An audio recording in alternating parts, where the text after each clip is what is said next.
마가복음 15장 9절에서 15절까지의 말씀, 신약성경 83쪽입니다.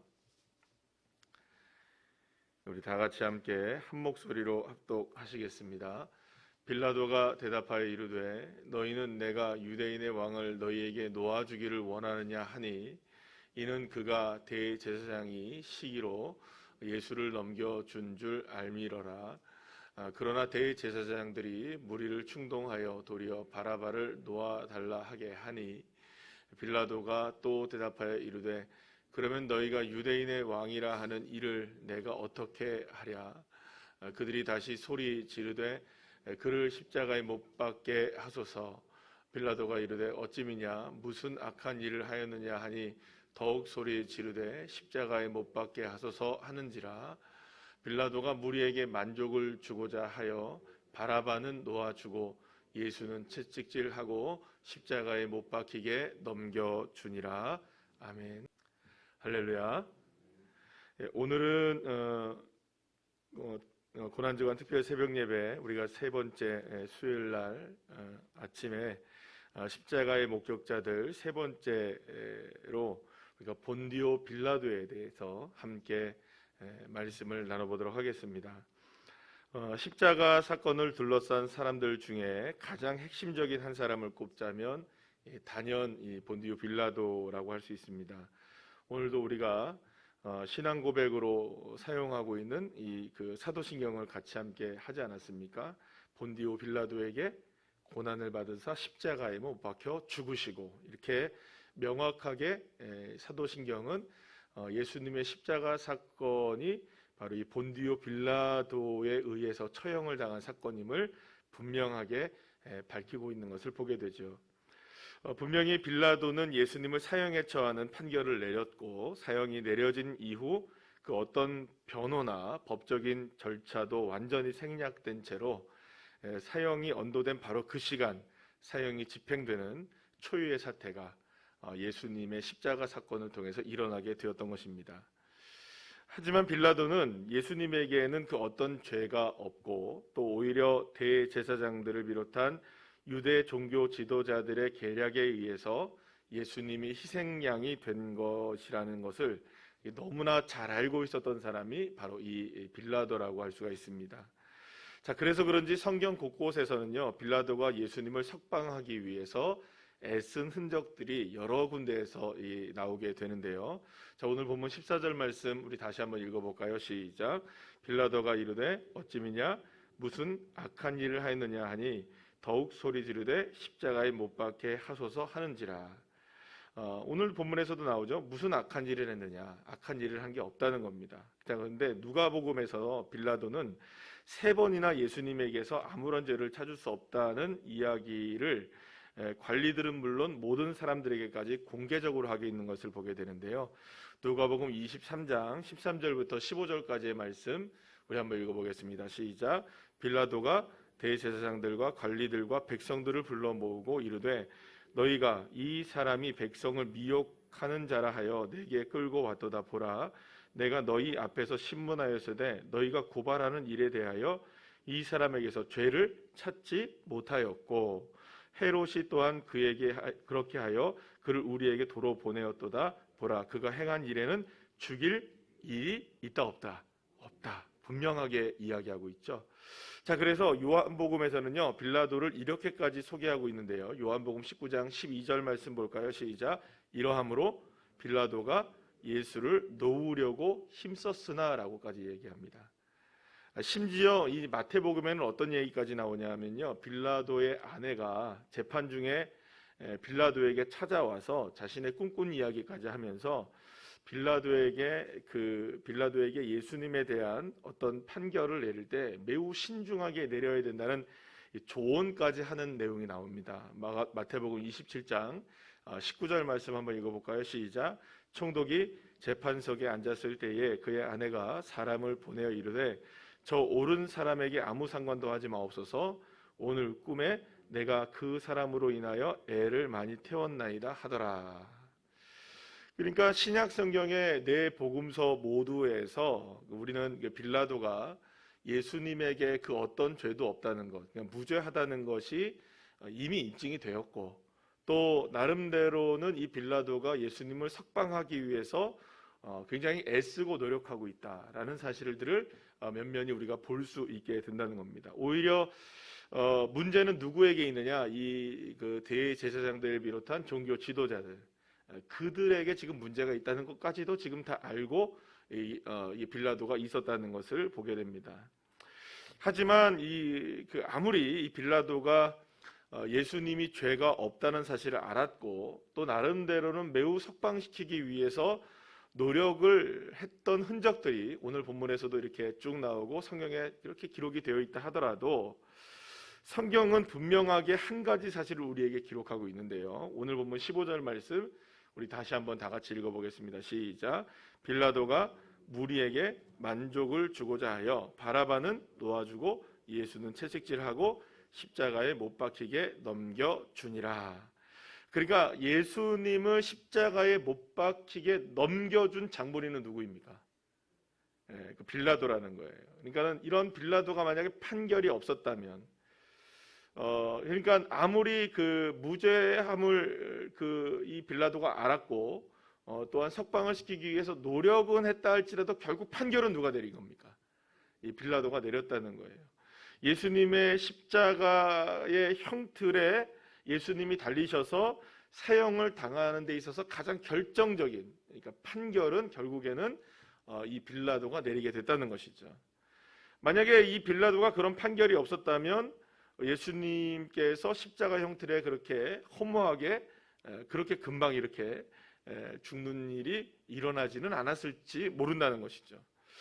자, 문제는 예수님에게서 그 어떤 죄를 발견하지도 못했음에도 불구하고 예수님을 가장 극악한 방법으로 사형에 처하는데 이 빌라도의 판결이 있었다는 것입니다.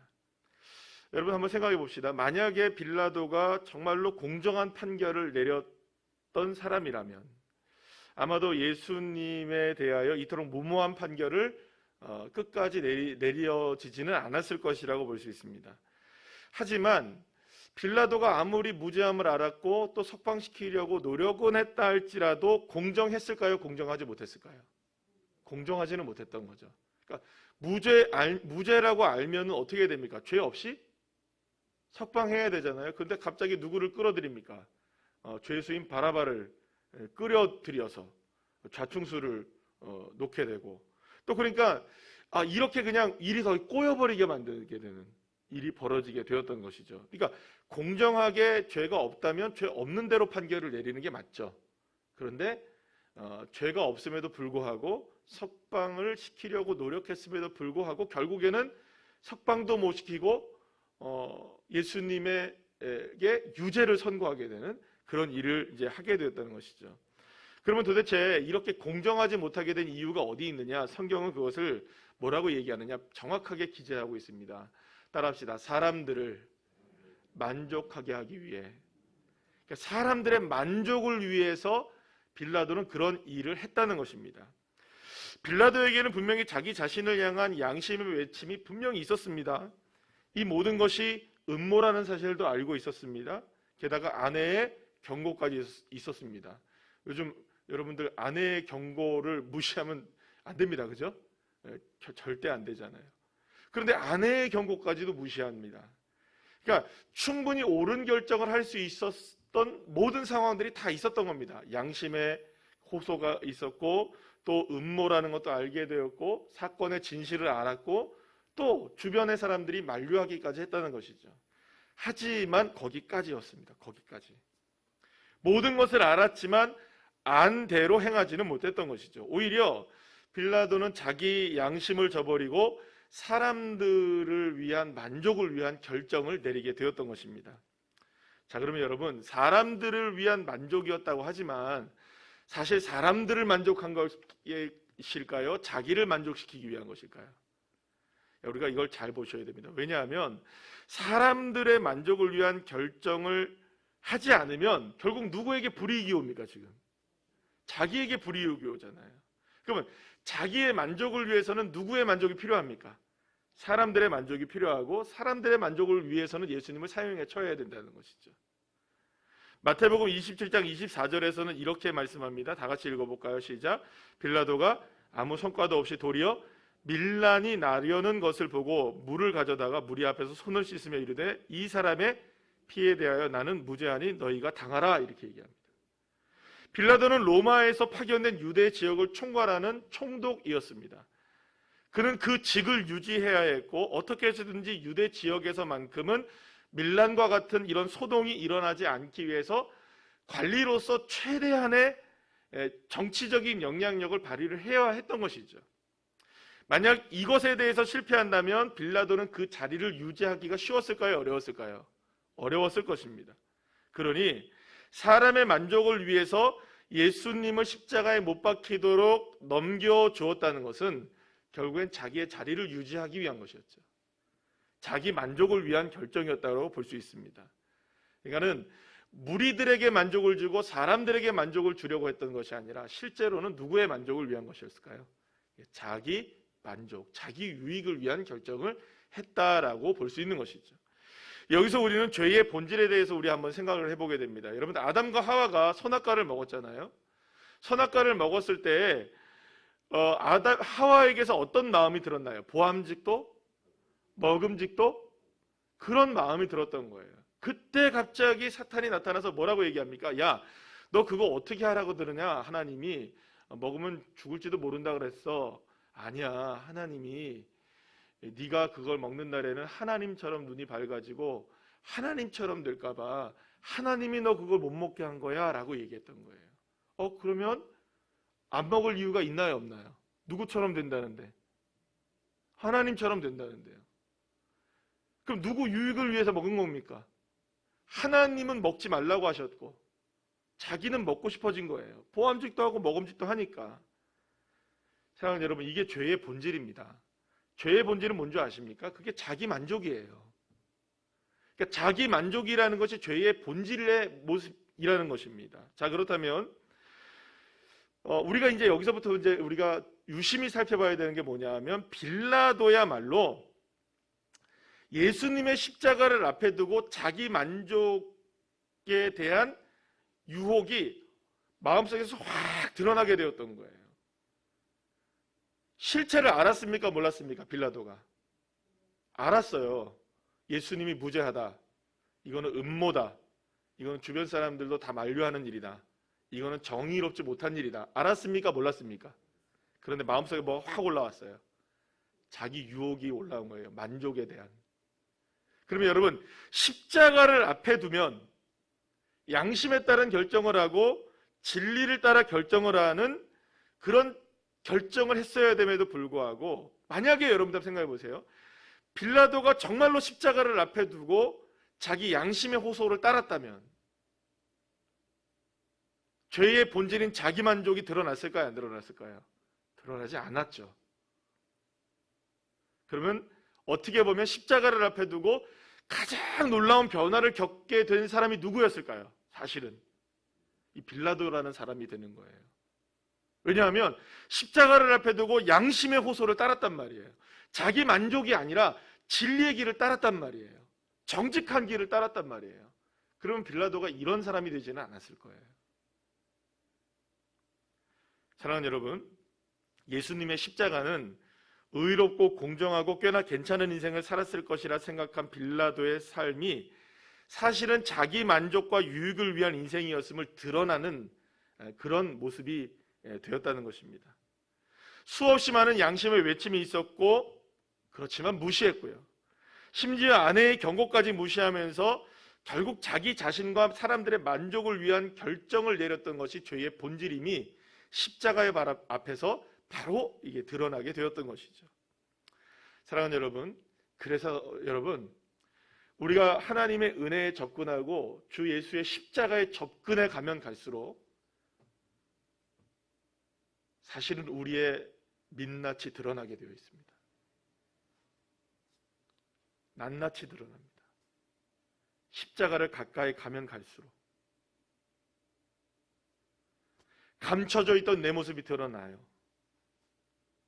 사실은 여러분, 이게 유쾌한 경험은 아닙니다.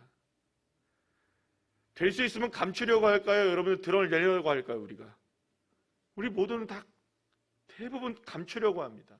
드러내려고 하는 사람 없습니다. 그런데 십자가에 접근하면 접근할수록 우리의 민낯이 다 드러나게 되어 있는 거예요. 이게 자기 만족의 모습이었구나, 내 죄의 모습이었구나, 십자가 앞에 다 드러나는 거예요. 그런데 여러분, 십자가의 발 앞에서 그 모든 것들이 다 드러날 때 사실은 우리가 그걸 피하느냐 마느냐의 결정의 갈림길에 서게 되는 겁니다. 피하면 누구처럼 되는 겁니까? 빌라도처럼 되는 거고요. 피하지 않으면 누구처럼 되는 겁니까? 오른편 강도처럼 되는 거죠.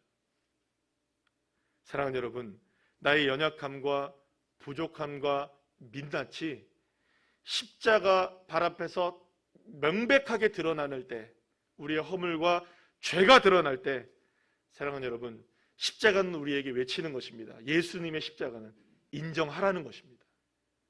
우리의 연약함, 죄, 허물, 부족함, 민낯, 모든 것들을 있는 그대로 인정하라는 것입니다. 그래서 여러분, 이사야 53장 4절에서 6절 말씀 우리 다 같이 한번 읽어볼까요? 시작. 그는 실로 우리의 질고를 지고 우리의 슬픔을 당하였거늘 우리는 생각하기를 그는 징벌을 받아 하나님께 맞으며 고난을 당한다 하였노라. 그가 찔림은 우리의 허물 때문이요 그가 상함은 우리의 죄악 때문이라. 그가 징계를 받음으로 우리는 평화를 누리고 그가 채찍에 맞음으로 우리가 나음을 받았도다. 우리는 다 양 같아서 그릇 행하여 각기 제 길로 갔거늘 여호와께서는 우리 모두의 죄악을 그에게 담당시키셨도다. 아멘. 사랑하는 여러분, 그래서 구원을 받은 우리들에게는 십자가가 은혜가 되는 것입니다. 왜냐? 우리의 허물, 우리의 상함, 우리의 징계, 우리의 여러 가지 모습들, 아픔들, 연약함들, 죄악들, 모든 것들이 다 들춰나지만 십자가의 능력으로 그것을 덮어주시는, 할렐루야, 그 은혜를 경험하기 때문이죠. 그러니 여러분, 십자가 앞에서 내 부족한 모습이 드러날 때 피하지 마십시오. 뒤로 물러가지 마십시오. 만약에 저와 여러분의 삶 가운데 예수님과 가까이 가고 예배를 잘 드리고 또 하나님 앞에 열심으로 충성 다할 때 뭔가 내 모습 속에서 이런 민낯이 드러나기 시작하면 그건 은혜인 것입니다. 왜 그럴까요? 주님의 은혜에 가까이 가고 있는 것이죠. 그러면 나는 이렇게 나타나는 거예요. 부족함도 나타나고 연약함도 나타나고 부끄러운 일도 나타나고, 오히려 그것이 발견이 안 되면 문제가 되는 거죠. 발견이 돼야 되는 겁니다. 나는 멀쩡한 줄 알았는데, 나는 괜찮은 줄 알았는데 내가 이런 사람이었네. 내가 하나님의 말씀을 듣고 하나님 앞에 예배를 할 때마다 나는 이런 사람이었네 발견되어지고 깨달아진다면, 사랑하는 여러분, 그게 하나님의 은혜입니다. 그런데 어떤 분들은 그렇습니다. 막 주님 앞에 예배를 드리고 뭔가 이렇게 되면 막 이렇게 내 모습들이 들춰나게 되면 이거 왜 이래?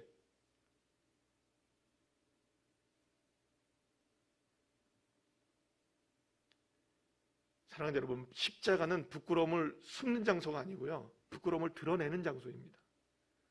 다 드러내셔야 됩니다. 우리가 고난주간이 필요한 이유가 바로 여기에 있습니다. 십자가는 다 들춰내는 것이에요. 만약에 우리가 이런 부끄러움을 발견하지 못한다면 십자가의 발 앞에서 어떤 사람이 되어지느냐? 이 빌라도처럼 미련한 사람이 되어지는 것뿐입니다. 그래서 고린도전서 1장 18절 우리 다 같이 한번 읽어볼까요? 시작. 십자가의 도가 멸망하는 자들에게는 미련한 것이요 구원을 받는 우리에게는 하나님의 능력이라. 할렐루야. 사랑하는 여러분, 오늘 우리가 빌라도를 살펴보았습니다. 무엇을 여러분들 깨닫게 되셨습니까? 예수님의 십자가를 바라볼 때 내 허물과 죄가 보이십니까? 아니면 여전히 내 만족과 유익을 위한 길을 바라보며 세상을 향해 시선을 아직까지 거기다 두고 계십니까? 여러분들이 이제는 선택을 해야 될 때인 것이죠. 내가 빌라도의 길을 걸어가느냐, 아니면 십자가의 은혜의 발 앞에 엎드려 내 죄가, 내 연약함이 민낯이 드러난다 할지라도 십자가를 떠나지 않는 믿음의 사람이 될 것이냐. 우리는 날마다 그 갈림길에 서 있는 것입니다. 그래서 여러분, 빌라도의 모습은 누구의 모습일까요? 실상은 늘 언제나 우리의 모습입니다. 빌라도 욕하시기 이전에 내 모습 돌아보셔야 됩니다. 기도하시겠습니다.